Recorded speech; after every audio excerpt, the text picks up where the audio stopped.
Всем привет на канале Стройвагон ТВ. Камины согревают человека с древних времен и так же как и печи утратили популярность среди населения и в наши дни.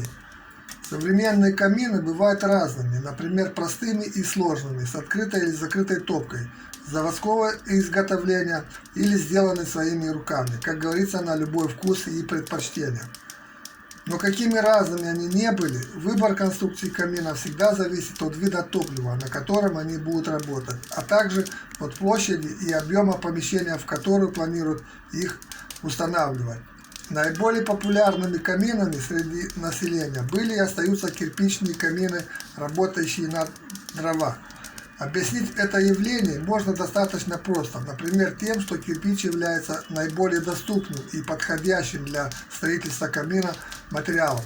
А дрова горят очень красиво и, кроме того, выделяют теплоту, которая в сочетании с треском горящих дров действует благотворно на человека.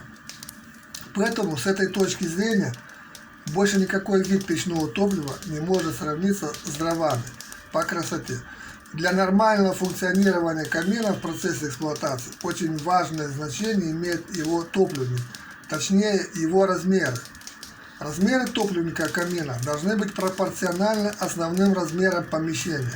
И если выразиться по-другому, то в большую комнату можно установить камин с большой топкой, а в маленькой комнате с маленькой топкой. Объясняется это тем, что на изменение силы тяги камина влияют размеры топливника и входного отверстия, а также угол наклона задней и боковых стенок топливника, сечение и высота дымовой трубы. То есть высота, ширина и глубина топливника камина должны соответствовать не только размерам комнаты, но также должны соответствовать сечению и высоте дымовой трубы, иначе камин будет дымить. На представленной схеме в таблицу можно увидеть основные рекомендуемые параметры камина в зависимости от размера помещения, в котором планируется его размещение. Для того, чтобы камин работал исправно и не дымел в помещении, рекомендуется придерживаться строго приведенных для удобства в таблицу данных. Тягу камина, а также его теплоотдачу можно усилить путем постепенного напуска внутрь задней стенки топливника примерно на 20 градусов. Верхнюю часть топливника сужают и образуют так называемую горловину, также для усиления тяги. Чтобы избежать перепада воздушных потоков, которые вызывают опрокидывание тяги и дымление камина в помещении, необходимо устраивать газовый порог, то есть дымовой зуб.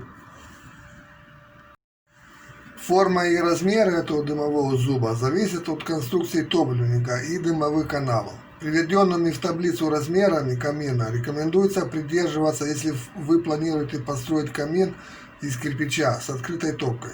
Если у вас камин оборудован современной заводской топкой со стеклянной дверкой, то этими размерами можно и пренебречь. В таком случае в маленькой комнате можно установить и камин с большой закрытой топкой, если у вас есть желание, но не забудьте дополнительно устраивать канал для подачи в топку воздуха, необходимого для горения дров.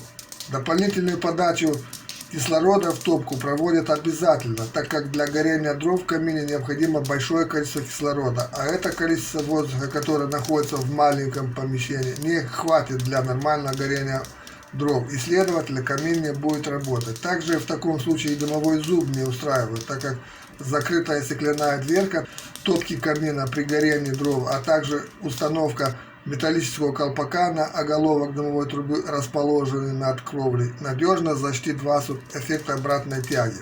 Что такое эффект обратной тяги, почему так важно ее избежать и самое главное, как можно от нее защититься наиболее простыми и доступными способами, я уже зрителям канала Стройвагон ТВ рассказал в других выпусках на канале. Но так как наша аудитория медленно, но уверенно растет, я во второй части этого видео расскажу и новым зрителям канала, как избежать обратную тягу в бытовых печах и каминах.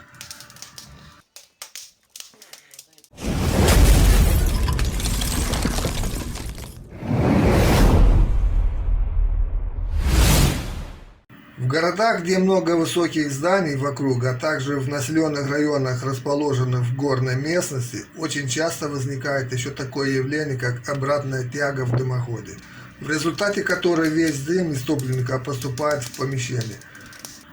Высота трубы для отвода дымовых газов, особенно над кровлей дома, имеет большое значение, потому что она прямо влияет на силу тяги печного устройства. Неправильно или неудачно выбранная высота трубы над коньком кровли не только снижает силу тяги дымовых газов, но и создает их обратное движение, то есть завихрение воздуха, в результате которой печь начинает выбрасывать дым в помещение. Такое явление называется обратная тяга, и многие из вас знакомы с таким явлением давно. Обратная тяга возникает по причине сильного ветра, который оказывает значительное влияние на движение дымовых газов в трубе. И, как я уже говорил, такое явление, как обратная тяга, особенно часто случается в городах и населенных районах, расположенных в горной местности. Для того, чтобы разобраться в этом явлении, смоделируем 3 случая воздействия ветра на дымовую трубу. Итак, ветер дует строго горизонтально на трубу, и в таком случае он, натолкнувшись на дымовую трубу, изменяет свое направление в большей степени в сторону выходного отверстия трубы, то есть направляется вверх. В результате около трубы происходит разрежение воздуха, и дымовые газы как бы высасываются из дымовой трубы, и сила тяги в таком случае усиливается. Когда ветер дует снизу вверх, тяга в трубе становится еще сильнее, потому что разрежение воздуха, которое он создает возле трубы, больше, чем в первом рассмотренном случае. Когда же он дует сверху вниз, то он задувает дымовые газы обратно в трубу, и они попадают таким образом в помещение. В таком случае большое значение на трубу оказывают и более высокие здания, находящиеся вблизи дымовой трубы, или высокие деревья. Ветер в таких случаях, ударяясь в стену более высоких зданиях или деревьях, рикошетом направляется сверху вниз прямо на дымовую трубу и опрокидывает тягу. Поэтому высоту трубы над коньком кровли для избежания эффекта обратной тяги нужно вычислять уже для каждого случая отдельно. И это не так-то просто, как может казаться на первый взгляд. И в таких случаях уже всем известная схема расположения дымовой трубы над коньком может и не сработать. Но несмотря на все эти трудности, существует большое число простых методов, которые помогают снизить вредное влияние силы ветра на дымовую трубу. Они всем вам известны, например, как установка на дымовой трубе металлического колпака или зонта, способный защитить дымовую трубу от опрокидывания тяги. Также вместо металлических колпаков мастера-печники устраивают перекрытие из кирпича, который также очень хорошо защищает и имеет, кроме того, и приличный внешний вид. Но кроме этого, такой колпак сможет защитить оголовок трубы не только от сильного ветра, но и от размывания и увлажнения дождевыми и талыми водами.